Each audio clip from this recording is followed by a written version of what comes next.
Hello दोस्तों, स्वागत है आपका एक बार फिर से मेरे यूट्यूब चैनल दी इंग्लिश डायरी पर। और मैं हूं आपका दोस्त विजय। और आज की इस वीडियो में हम बात करेंगे DSSB की नई भर्ती के बारे में, यानी नया नोटिफिकेशन जो DSSB ने यानी Delhi subordinate service selection board ने नई विज्ञप्ति निकाली है, जिसमें कि TGT टीचर्स के लिए जो है आवेदन मांगे गए हैं।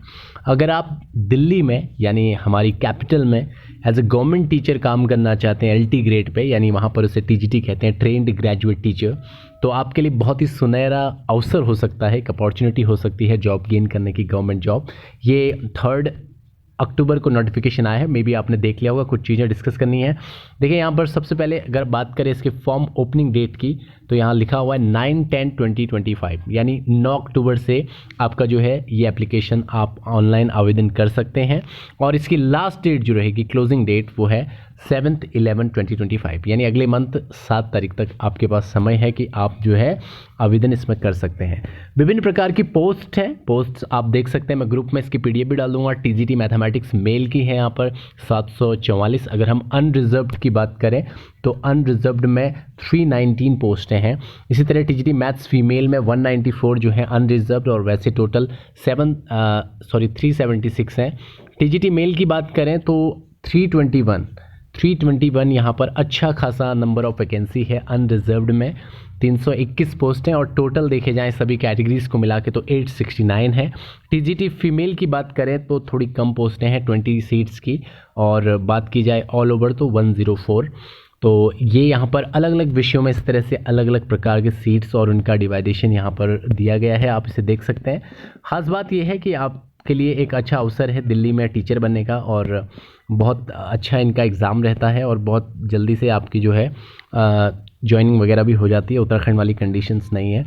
आप सभी को पता ही है जो एसेंशियल जो एजुकेशनल क्वालिफिकेशन होती है वो क्या रहती है। आप सभी को पता है कि बैचलर डिग्री होना बहुत ज़रूरी है एज अ मैथमेटिक्स या एज अ इंग्लिश, जो भी आपका पर्टिकुलर सब्जेक्ट है उसमें, और 50% मार्क्स वैसे बोला गया है आपकी डिग्री में होना चाहिए। और साथ ही साथ इसमें इम्पॉर्टेंट वही है कि आपको TGT के लिए जो है क्या करना पड़ेगा, आपको TGT के लिए टेट पास होना ज़रूरी है। CTET आपका क्लियर होना चाहिए। कुछ लोग इस पे क्वेश्चन कई बार करते हैं कि क्या UTET से चलेगा। जी नहीं, क्योंकि UTET जो है वो स्टेट लेवल टीचर्स के लिए होता है। यानी अगर आप अपने स्टेट में जॉब चाहते हैं तो आप UTET क्लियर कीजिए या UPTT क्लियर कीजिए। लेकिन अगर आपको सेंट्रल गवर्नमेंट में जॉब करनी है, दिल्ली की कैपिटल में जॉब करनी है, तो वहाँ के लिए CTET क्वालिफाई होना बहुत ज़रूरी होता है। एक चीज़ इसमें इम्पॉर्टेंट है, चाहे हम किसी भी सब्जेक्ट्स का लें, जैसे अभी तो ये मैथमेटिक्स की हम बात कर रहे हैं, फिर इसी तरह से 1 by 1 ये सभी सब्जेक्ट, जैसे trained graduate teacher mail English की अगर हम यहाँ बात करें तो एजुकेशनल क्वालिफिकेशन में ये तमाम चीज़ें दी हुई हैं, आप इसे पढ़ सकते हैं। जैसे a bachelor degree in concerned subject with at least 50% marks from recognised university institute, 50% जो है अंक बोले गए हैं।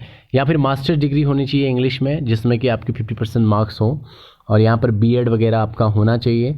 और उसके साथ साथ pass in the central teacher eligibility test CTET आपका क्लियर होना चाहिए, जो कि CBSE कंडक्ट कराता है। ठीक है, देखिए यहाँ पर एक और ख़ास चीज़ है कि candidates applying for TGT English should have studied English as a subject, उन्होंने इंग्लिश सब्जेक्ट पढ़ा होना चाहिए। ठीक है, the qualification are relaxable at the direction of DSSB competent authority for regions to record in writing in the case of candidate otherwise well qualified। तो इसमें कई सारे ऐसे टर्म्स कंडीशंस रहते हैं कि कई, आपको पता है कैटेगरी वाइज भी थोड़ा बहुत परसेंटेज का ऊपर नीचे रहता है, लेकिन जहाँ तक कैपिटल है तो ज़्यादातर आप अच्छी परसेंटेज 50% मार्क्स तो आपके होने ही चाहिए। वेतनमान आप सभी को पता होगा, पे स्केल लेवल 7 की जॉब है, 44,900 से आपकी बेसिक पे लागू होती है। इसमें अन्य जो अलाउंस है वो भी ऐड होते हैं, तो मे बी आप ये मान के चलिए 65 टू, यहाँ पर आपको ज़्यादा ही मिलेगा, may be 65,000 rupees starting job है LT में, दिल्ली में भी। तो एज लिमिट की बात करें, एक चीज़ खास एज लिमिट के बारे में है, यहाँ दिया हुआ है नॉट एक्सीडिंग 30 ईयर्स, यानी 30 साल से ऊपर की उम्र नहीं होनी चाहिए, यानी लास्ट 30 ईयर है अगर हम अनरिजर्व्ड की बात करें। और अगर हम रिजर्व की बात करें तो अकॉर्डिंग टू जो कैटेगरीज़ हैं उनमें जितना रिलैक्सेशन होता है, 5 साल, 3 साल, 2 साल का, उस तरह से दिया जाएगा। ये सारी चीज़ें हैं। अब हम इसमें बात करते हैं कि इसका सिलेबस कैसा रहने वाला है या एग्ज़ाम किस तरह से होगा। तो देखिए इस कॉलम में दिया हुआ है कि 200 नंबर के ग्रैंड टोटल आपका एग्ज़ाम होने वाला है, 2 घंटे की परीक्षा होगी, टोटल क्वेश्चन 200 होंगे और टोटल मार्क्स भी 200 होगा। इसमें आपसे देखा जाए तो आपका भले ही सब्जेक्ट कोई सा भी हो, लेकिन इसमें आपको जनरल एग्ज़ाम तो देना ही पड़ता है। देखिए यहाँ पर क्या क्या जनरल अवेयरनेस पूछी जाएगी, general intelligence and reasoning ability, arithmetical numerical ability, test of Hindi language and comprehension, test of English language and comprehension.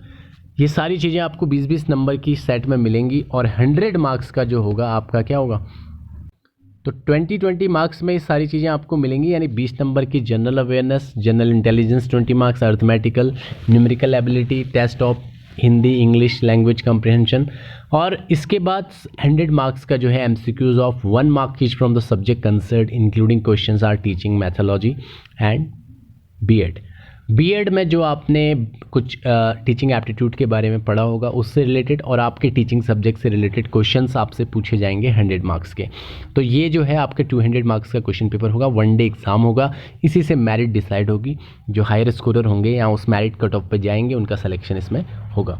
तो आप तैयारी कर सकते हैं और 1 महीने का समय है आपके पास फॉर्म फिल करने का, तो आप लोगों के लिए एक अच्छा अवसर भी है। और जल्द ही शायद उत्तराखंड में भी यूकेपीएससी लेक्चरर की वैकेंसी जो है निकालने वाला है। पिछले दिनों नोटिफिकेशन आया, मतलब उसकी एक कैलेंडर आया था, एग्ज़ाम कैलेंडर, तो उसमें मैंने आपको बताया था कि कैसे कैसे एग्ज़ाम्स अलग अलग सब्जेक्ट्स में होंगे। कई सारे लोग अभी भी कंफ्यूज हो रहे हैं कि कई सारे लोगों को ये कन्फ्यूज़न है कि शायद इसमें 2-3 एग्ज़ाम होंगे। ऐसा नहीं है, एग्ज़ाम 1 डे होगा, भले ही 200 मार्क्स का हो या 100 मार्क्स का हो। और जहाँ तक है संभावना कि 200 नंबर का ही एग्ज़ाम होना चाहिए भी और या होगा भी। और आप उसमें ये मान के चलिए कि पूरा आपका सब्जेक्ट पूछा जाना है, कुछ भी अदर आपसे नहीं पूछा जाना है। चाइल्ड पैडागोजी ये सब आपसे नहीं पूछा जाएगा, केवल आपका सब्जेक्टिव नॉलेज वहाँ पे चेक होगा, क्योंकि इसी बात के लिए स्क्रीनिंग हटा है। तो ये आप क्लियर कर लें। दूसरी चीज़ ये है कि कई सारे स्टूडेंट्स को लास्ट वीडियो में मैंने बोला था, जो लोग लेक्चर की तैयारी के लिए चाहते हैं कि मैं उन्हें क्लासेस दूँ, तो काफ़ी लोगों ने कमेंट किया। बिल्कुल मैं उन लोगों को अप्रिशिएट करता हूँ और थैंक्स भी उन्हें बोलना चाहूँगा कि जो लोग चाहते हैं कि मैं उनको आगे इसके लिए लेक्चर क्लासेस दूँ। लेकिन समस्या ये है कि मैं स्टार्ट इसलिए नहीं कर पा रहा हूँ जस्ट बिकॉज ऑफ अभी तक नोटिफिकेशन नहीं आया है। नोटिफिकेशन आने के बाद क्या पता इसमें सिलेबस में कुछ डिफरेंसेस आ जाएँ, सिलेबस बदल जाए या कई सारी नई चीज़ें वो दे दें, कुछ नए राइटर्स देते हैं।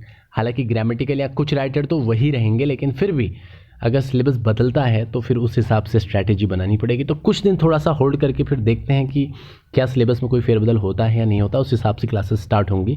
फिर भी आप कहेंगे कि फ़िलहाल आप राइटर्स पढ़ाना स्टार्ट कर दो जो इंपॉर्टेंट है, तो डेफिनेटली मैं वो पढ़ा दूँगा। लेकिन ये आपके लिए एक अच्छा अवसर है, आप मल्टीपल प्रिपरेशन साथ में करें। आजकल आपको पता है जॉब गेन करना बहुत डिफ़िकल्ट हो गया है। उत्तराखंड में तो आपको कंडीशंस पहले से ही पता है, एग्ज़ाम होता है, उसके बाद एग्ज़ाम होने के बाद आपका सिलेक्शन होता है, इवन आपको ज्वाइनिंग के लिए इंतज़ार करना पड़ता है। जैसे LT के अभी भी अभ्यर्थी अपनी ज्वाइनिंग का इंतज़ार कर रहे हैं। कितनी गलत बात है, पिछले 6-8 महीनों से इंतज़ार में है कि कब उनको जो है ज्वाइनिंग मिलेगी। और उत्तराखंड में लगभग ऐसी स्थितियां ही आते रहती हैं, जिनका सिलेक्शन होता है, जिनका नहीं होता है, फिर कई लोग कोर्ट चले जाते हैं। ये समस्या बहुत बड़ी वाली है, जिसके लिए हम लोगों को सोचना चाहिए, विचार करना चाहिए कि इन सब चीज़ों को जो है कोर्ट से बाहर ही हम सॉल्व आउट करें।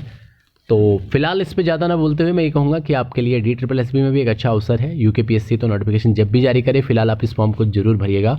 आज की वीडियो में इतना ही। Thank you so much for watching this video. Channel में नए हैं तो सब्सक्राइब करना बिल्कुल ना भूलें।